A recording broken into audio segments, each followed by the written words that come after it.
ओ तुम्ही इथं बसलाय होय निवांत, बाहेर पोलीस आल्यात. माहित आहे की मग मला पोलीस आलेत म्हणून. मला असं वाटतंय आपल्या शेजारी कुठं तर चोरी झाल्या वाटतं.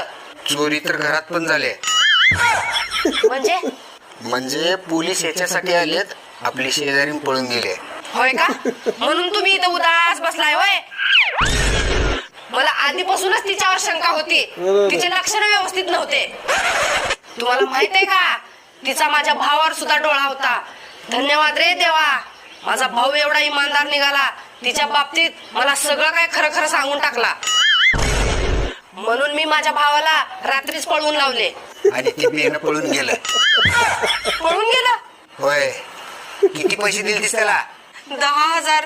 मी तुला सांगितलं होतं का नाही, एसटीच्या तिकिटापेक्षा जास्त पैसे देऊ नको म्हणून. आता काय होणार हो? आता जे काय होईल ते पोलीस सांगणार.